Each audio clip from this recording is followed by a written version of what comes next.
기도하시겠습니다. 우리로 예배자가 되게 하셔서 하나님 앞에 찬양으로 영광 돌리게 하시고 기도로 우리의 마음과 뜻 하나님 앞에 합하여 소원을 아뢰일 수도 있도록 인도하셨으니 감사합니다. 하오나 무엇보다도 이 시간 하나님의 말씀을 받는 것을 더욱 사모합니다. 성령님, 우리의 심령을 옥토밭으로 만들어 주시옵소서. 이 시간도 하나님의 말씀을 받을 때에 기대합니다. 하나님의 음성으로 들려주시옵소서. 우리의 내일의 발걸음도 반드시 말씀으로 인도함 받게 하시고 말씀에 반응해서 맺어지는 열매들이 삶에 풍성하게 하시옵소서. 연약한 종 복음의 도구로만 사용해 주시옵소서. 말씀하시는 분은 아버지 하나님이심을 인정하오며 우리 주 예수 그리스도의 이름으로 기도합니다. 아멘. 욥기서 29장을 지난번에 전체적으로 좀 한번 살펴보았고요. 그 중심 주제에 되는 내용도 우리가 함께 보았습니다. 욥기 29장은 회상이었죠. 욥이 지난날 과거의 영화스러웠던 모습을 회상하는 것인데 성경이 욥의 이야기를 우리에게 해주는 것으로 그치는 것이 아니고 결국은 저와 여러분들에게 해주고 싶은 얘기, 우리도 그랬다, 저와 여러분들도 이와 같았다라고 하는 것을 깨닫기를 원하셔서 이 말씀을 기록하시고 우리에게 들려주셨다 그랬습니다. 욥이 1장 1절에 보면 온전하고 정직하여 하나님을 경외하며 악에서 떠난 자더라 이렇게 말씀을 합니다.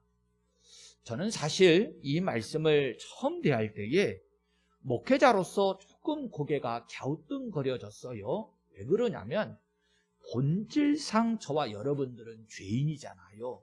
그런데 하나님의 말씀에 요 1장 1절에 기록한 부분만 보면 욥도 사람인데 어떻게 성경이 욥을 의롭다고 말할까?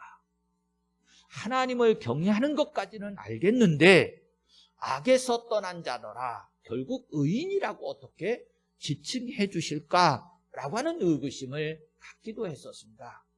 그런데 결론은 났지요. 성경에서 전체적으로 우리에게 들려주시는 말씀은 분명합니다. 우리는 본래 죄인인 건 맞아요. 근데 중요한 것은 우리가 죄인이다 이게 중요한 게 아니고 하나님께서 우리를 어떻게 인정하시고 우리를 어떻게 여겨주시느냐 이게 중요하지요. 그래서 우리가 로마서를 살필 때에 칭의, 하나님께서 우리를 의롭다고 여겨주신다, 할렐루야, 이게 본질상 중요했는데 지금 그 칭의의 관점에서 보면 욥 맞습니다. 욥에 대해서 하나님을 향한 믿음 가지고 있다고 그를 향해서 너는 온전한 자다, 정직한 자다, 하나님을 경외하고 악에서 떠난 자라고 성경이 그렇게 인정해주고 계신 거예요. 그러면 하나님은 욥에게만 그런 말씀을 주실까요? 욥에게만 그런 놀라운 은혜를 선포하시냐고요? 아니요. 하나님이 저와 여러분들을 바라보실 때에도 다르지 않을 줄로 믿습니다. 우리가 작은 믿음 가졌다 할지라도 비록 성경 표현으로 하면 소자일 수도 연약할 수도 어린아이와 같을 수도 있지만 예수님이 바라보시는 관점은 여러분 이렇게 정직하다, 온전하다, 악에서 떠난 자다, 한마디로 나는 너를 의롭다고 인정한다, 할렐루야, 이렇게 바라봐 주실 줄로 믿습니다.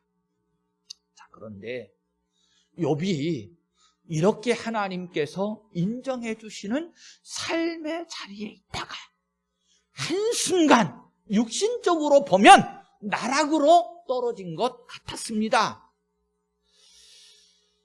욥이 하루아침에 다 상실되어졌던 그 아픔과 고난의 이야기들을 우리가 지금까지도 쭉 살펴왔습니다만 욥이 스스로 인정하고 고백하는 내용은 다음 30장에서 보게 될 거예요.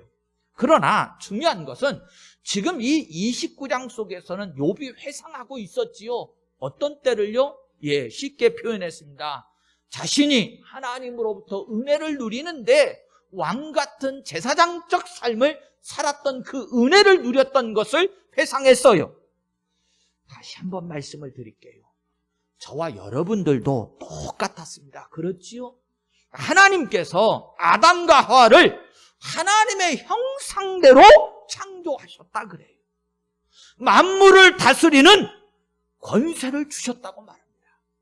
에덴 동산에서 참된 평화를 누렸고요. 그 안에서는 하나님과 교제를 하는 삶을 살았습니다. 여러분, 세상에 그 어떤 임금이 이와 같은 영화를 누리겠어요? 오늘 저와 여러분들이 하나님 앞에서는 과거에 아담과 하와가 하나님으로부터 창조되어졌을 때는 이와 같은 영화, 비교할 수도 없는 이 영화를 누렸던 존재들인데 우리는 자꾸 잊어버리지요? 망각해요. 그런데 오늘 욥은 보세요. 그 아픔 속에서 회상을 합니다. 그때를 돌아보고 회상을 해요. 제가 지난 시간에 말씀을 나눌 때에 이런 관점을 나눴던 것이 있습니다. 아담과 하와는 왜 이렇게 전락되었나? 죄 때문이었지요. 하나님으로부터 에덴 동산에서 쫓겨나고 왕같은 제사장적 영화를 누렸던 것을 한순간에 잃어버린 이유는 죄 때문이었습니다. 그런데 욥은 달랐다고 그랬지요? 욥에 대한 것은 설명을 길게 할 수 없으니까 욥기서 1장 21절과 22절에 그랬습니다. 여호와의 이름이 찬송을 받으실지니이다 하고 이 모든 일에 욥이 범죄하지 아니했다. 그러니까 꿋꿋하게 욥이 믿음을 지킨다는 이유 때문에 사탄의 시험, 이걸 받아서 이 아픔과 고난의 자리에 떨어졌어요. 이런 설명도 드렸지요. 정말로 욥과 같은 삶보다도 사실은 성경이 말씀하고 있는 분이 누구냐? 예수님이 그러셨다 그랬습니다. 예수님께서는 빌립보서 2장 6절과 8절 말씀이었습니다. 그는 근본 하나님의 본체시나 하나님과 동등됨을 취할 것으로 여기지 아니하시고 오히려 자기를 비워 종의 형체를 가지사 사람들과 같이 되셨고 사람의 모양으로 나타나사 자기를 낮추시고 죽기까지 복종하셨으니 그 십자가에 죽으심이라. 예수님이 왜 이렇게까지 낮아지셨습니까? 왜 고난의 짐을 짊어지셨는가요? 십자가, 말할 수 없는 고통과 아픔의 자리에 예수님은 왜 들어가신 겁니까? 예수님 자신의 죄 때문이 아니고요. 우리가 지은 죄 때문에 상실해버린 이 왕같은 제사장의 지위를 회복시켜 주시기 위해서 예수님은 친히 십자가의 자리로 들어가셨다. 낮아지셨다. 이렇게 말씀을 나누었어요. 그래서 어찌 보면 욥은 한편으로 한 모습 속에서는 예수님의 그림자, 예수님의 예표 역할을 하고 있다. 이렇게 말씀을 드리기도 했습니다. 이게 이제 욥기서 29장 속에서 우리가 이제 함께 누려야 할 전체적인 그림이었습니다. 자, 오늘은 성찬의 예식이 있기 때문에 긴 시간을 하지 못하고 1절부터 11절까지만 성경의 본문을 좀 쭉 따라가면서 그 의미를 잠깐 살펴보도록 하겠습니다. 특별히 1절부터 11절까지를 보게 된 이유는 오늘 이제 성경의 전체적인 그림인 회상, 욥이 제사장적 삶을 살았던 그 모습을 담고 있기 때문에 그래요. 자, 1절에 보시면 욥이 풍자하여 이르되 2절에 나는 지난 세월과 하나님이 나를 보호하시던 때가 다시 오기를 원하노라 그럽니다. 즉 지난날의 영광을 회상을 하게 되는데 11절까지 가 볼 때에 그때에는 그 영화를 누렸던 그때 왕 같은 제사장적 삶을 살았던 그때라고 하는 이 표현이 4번씩이나 등장을 하게 됩니다. 3절부터 시작이 되는데, 그때에는 그의 등불이 내 머리에 빛이었고 내가 그의 빛을 힘입어 암흑에서도 걸어 다녔느니라, 이렇게 말을 합니다. 그러니까 욥이 왕 같은 제사장적 삶을 살았던 과거 중에 제1순위로 첫 번째로 꼽고 있는 것이 뭐냐? 등불, 빛이 내게 비치는 그 은혜와 영광을 누렸다, 이것을 첫 번째로 꼽고 있어요. 자, 그런데 이 부분은 조금 설명을 하겠습니다. 왜 그러냐면 이게 구속자적 관점 속에서는요, 굉장히 중요한 의미를 담고 있기 때문에 그런 거예요. 여러분, 우리가 죄인 되었으므로 범죄함으로 말미암아 잃어버리게 된 것이 무엇이냐? 이사야서 59장 2절 말씀에 가보면 너희 죄가 그의 얼굴을 가리어서, 다시요, 죄 때문에 하나님의 얼굴이 가리어져서 너희에게서 듣지 않으시게 함이니라, 이렇게 말합니다. 죄 때문에 저와 여러분들이 제일 먼저 상실한 게 뭐냐? 하나님을 대면하는 것, 하나님의 영광의 빛이 우리에게 비춰지는 것, 하나님의 얼굴이 가리워지게 되는 것, 그래서 어둠 속에 놓일 수밖에 없게 된 것, 이게 가장 큰 죄의 문제라는 거예요. 하나님의 빛이 비치지 않게 되었다. 사실 성도 여러분, 이 부분은 영적으로 생각을 해보면 우리가 빛의 삶을 살았던 자리에서 이제는 어둠의 자리로 전락해버린 거거든요. 낮에는 잘 모르시지요. 그런데 밤에는요, 전기가 한순간에 다 나가보세요. 그러면 암흑이 펼쳐지는데 이때의 두려움, 이때의 불편함, 이걸 잘 아시지요? 그럴 때는 허다못해 조그마한 양초라도 하나 있으면 그게 너무나도 고맙잖아요. 그런데 그 양초의 빛이 여러분 이 대낮에 환한 이 태양의 빛과 견줄 수가 있겠습니까? 말도 안 되는 거죠. 그런데 우리가 죄를 짓기 전에는 이런 영광스러운 하나님의 빛, 그 하나님의 얼굴을 대면하면서 살았는데 우리가 어두움의 자리로 죄 때문에 전락하고 말았다는 거예요. 그거를 계속해서 성경이 말씀해 주려고, 저와 여러분들에게 계속 보고 깨닫게 해주시려고 하는 장치가 이미 구약 성경에서부터 있었는데, 하나님과 우리 사이를 가로막고 있는 이것을 성전의 구조에다 집어넣어놨는데, 여러분 지성소와 성소를 어떻게 했죠? 휘장으로 가로막아서 하나님의 빛이, 하나님의 얼굴이 단절된 그 모습을 우리에게 보여주었었어요.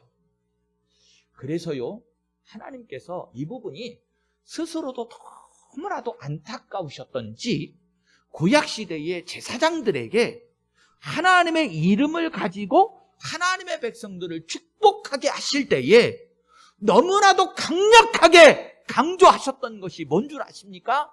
우리 성도들은 너무나도 잘 알지요. 제가 강복의 기도, 축복의 기도를 할 때 민수기 6장의 말씀을 하잖아요. 그런데 그 민수기 6장의 제사장들에게 너희들 나의 백성들에게 이렇게 축복해라 하실 때에 반복적으로 하시는 것이 25절과 6장 25절과 26절에 나오는데, 여호와는 그의 얼굴을 내게 비치사 은혜 베푸시기를 원하며 여호와는 그 얼굴을 내게로 향하여 두사 평강 주시기를 원하노라. 여러분 보세요. 하나님께서 제사장들에게 너무나도 하나님의 얼굴이 빛이 감추어지고 가리워진 것이 안타까워서 이것이 진정 복의 회복이고 하나님과의 영적인 교제의 회복이고 모든 우리 인생에게 있어진 죄 문제 해결의 첫 단추이기 때문에 제사장들을 세워서 축복하라고 강조하신 것이 바로 그 얼굴을 다시금 우리에게 보여주시고 그 빛을 비추어주게 하라고, 그렇게 축복하라고 말씀하셨던 거예요. 그리고 하나님께서 자기 아들을 십자가에 내어주시고 그 속에 은총을 베푸심으로 말미암아 성전 휘장을 이제 찢으셔서 이제는 하나님의 얼굴을 대면하고 하나님의 빛이 우리에게 비추어졌다라고 하는 것을 드러내시는데, 고린도후서 4장 6절에서 이렇게 말씀합니다. 하나님께서 예수 그리스도의 얼굴에 있는 하나님의 영광을 아는 빛을 우리 마음에 비추셨느니라. 할렐루야. 이게 놀라운 일이지요. 성경을 보세요.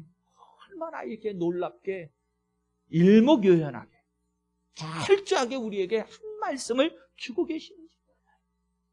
그렇습니다. 욥이 첫째로 그리워하고 있었던 것은 3절에 그때에는 그의 등불이 내 머리에 빛이었고 내가 그의 빛을 힘입어 암흑에서도 걸어 다녔느니라. 비록 어두운 세상 속에서 살아가고 있지만 하나님의 빛을 힘입어서 어그러진 길, 죄악의 길을 행하지 아니하고 살았다는 거예요. 여러분, 저와 여러분들이 이 죄악된 세상 속에서 더불어 살아가면서 하나님의 의를 이렇게 지켜나갈 수 있는 비결이 뭐겠습니까? 오늘 우리의 신념이요, 우리의 노력이요, 우리의 연약함 너무나도 잘 아시지요? 한순간에 우리의 결심과 결단 다 무너집니다.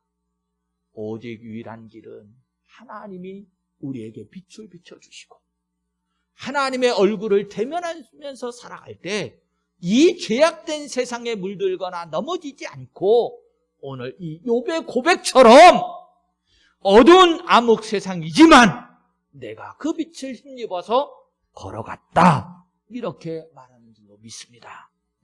4절에 보세요. 내가 원기왕성하던 날과 같이 지내기를. 영적으로 그러니까 그 전성기라고 말하죠. 이 전성기의 때와 같았다. 뒤편에 하나님이 내 장막에 기름을 발라주셨도다.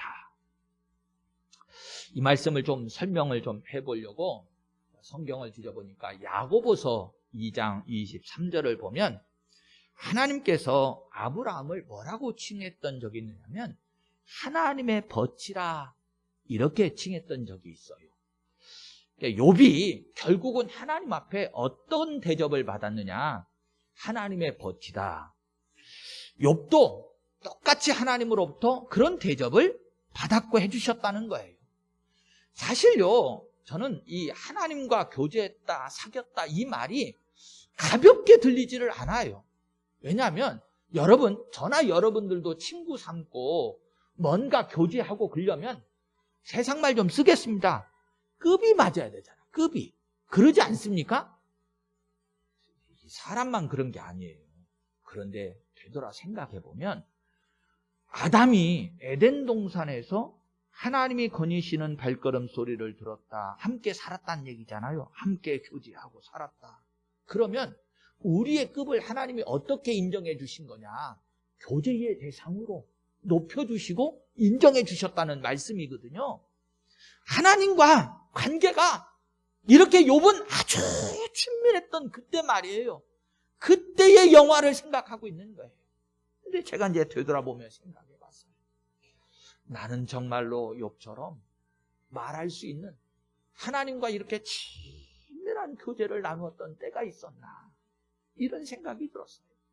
종종 우리가 첫사랑을 회복하자는 말들을 많이 합니다. 우리 인간의 언어로, 논리로는 그렇겠지요. 그때가 제일 좋았다, 그런 말이에요. 그럼 여러분, 하나님과 우리 인간이 나누는 첫사랑만큼이라도 그렇게 사랑하고 교제했던 때가 있었습니까? 있었으면 회복하시고 없었으면 만들어 가시기를 바랍니다. 5절과 6절에 그때에는 전능자가 아직도 나와 함께 계셨으며 나의 젊은이들이 나를 둘러 있었으며 젖으로 내 팔자취를 씻으며 바위가 나를 위하여 기름 시대를 쏟아냈으며, 이렇게 말합니다. 정말로 큰 복을 누렸지요. 요즘도 기름이, 휘발유 이런 기름은 비싸잖아요. 그 기름은 아니고 이제 우리가 이제 곡식으로 기름 짜는 그런 기름들을 얘기하겠습니다만, 얼마나 풍성했으면 바위가 기름 시내 쫄쫄쫄쫄 흘러가는 저 고랑도 아니고 시내를 흐를 정도로 그런 불을 누렸다는 거예요.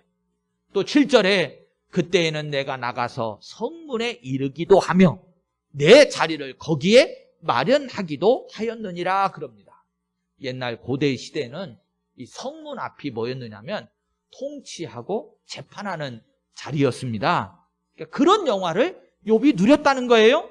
또 8절과 10절 좀 빨리 갑니다.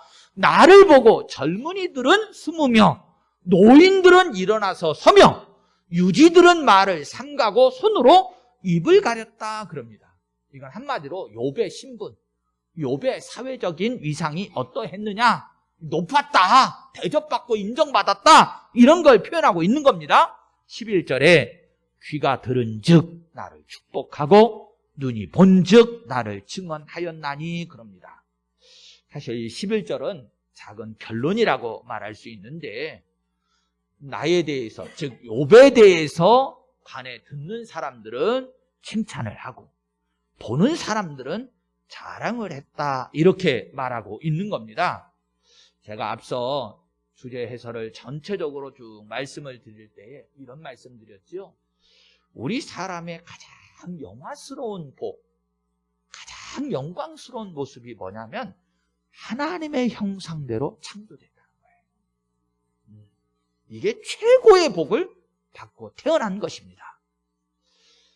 그 복은 만물을 대표해서 하나님을 섬기는 제사장적 직분이기도 했고, 또 하나님은 보시기에 심히 좋았더라, 이렇게 말씀했는데, 지난날에 욥이 이러한 왕 같은, 제사장 같은, 선지자 같은 자신의 신분, 그 영화를 회상하고 있었어요. 저와 여러분들도 나에게도 똑같은 하나님의 은혜와 복이 있었다는 것을 잘 그려가시면서 내일의 삶을 기대하고 살아가는 성도들이 되시기를 예수님의 이름으로 축원합니다.